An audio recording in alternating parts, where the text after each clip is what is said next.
নমস্কার বন্ধুরা, আজকে এই ভিডিওর মাধ্যমে আপনারা জানতে চলেছেন 20% ডিএর পর গ্র্যান্ড ইন এইডের দাবি পশ্চিমবঙ্গ সরকারি কর্মীদের। জানুন সম্পূর্ণ বিস্তারিত তথ্য সম্পর্কে।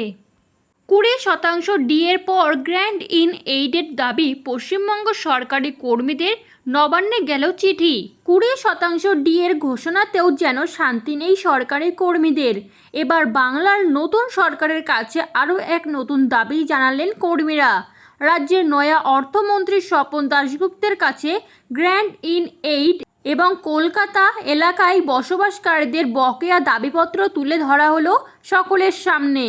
আর এটি তুলে ধরেছেন ফেডারেশন অফ স্টেট গভর্নমেন্ট এমপ্লয়িজের সাধারণ সম্পাদক মলয় মুখোপাধ্যায়। একটি মেইলের ঝলক তুলে ধরেন তিনি। কি লেখা আছে?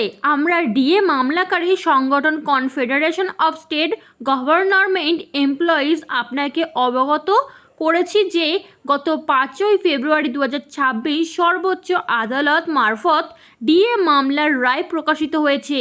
সেই প্রেক্ষিতে আমরা লক্ষ্য করেছি যে গত 2/4/26 থেকে রাজ্যের ট্রেজারিগুলো থেকে ডিএর নির্দিষ্ট নিয়ম ভিত্তিক অবসরপ্রাপ্ত কর্মচারীরা 2016 থেকে 2019 এবং 1/4/2008 থেকে 31/12/2015 পর্যন্ত কিছুটা বকেয়া ডিএ পেয়ে থাকলেও আজ পর্যন্ত গ্র্যান্ড ইন এইড এবং কেএমসি এরিয়াতে বসবাসকারী পেনশনাররা ও ফ্যামিলি পেনশনাররা বকেয়া ডিএর টাকা তাদের ব্যাংকগুলো থেকে আজ পর্যন্ত একটি পয়সাও পায়নি।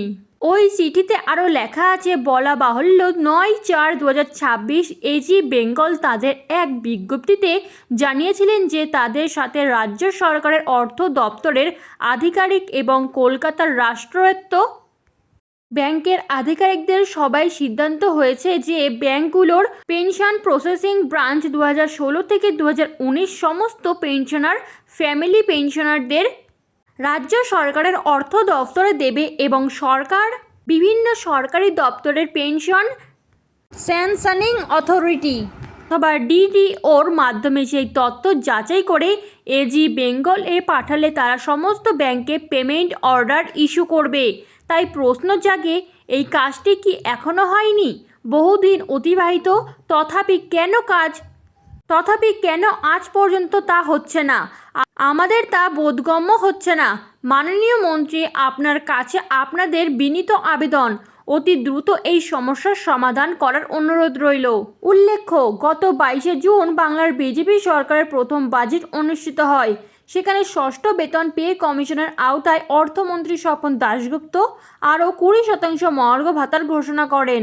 আগে যেখানে সরকারি কর্মীরা 18% হারে ডিএ পাচ্ছিলেন, আগামী অক্টোবর মাস থেকে সকলের মোট 38% হারে ডিএ পাবেন। এরকমই নতুন সরকারের নতুন এবং গুরুত্বপূর্ণ তথ্য সবার আগে পেতে চ্যানেলটি সাবস্ক্রাইব করে বেল বাটনটি প্রেস করে চ্যানেলটির সাথে যুক্ত থাকুন।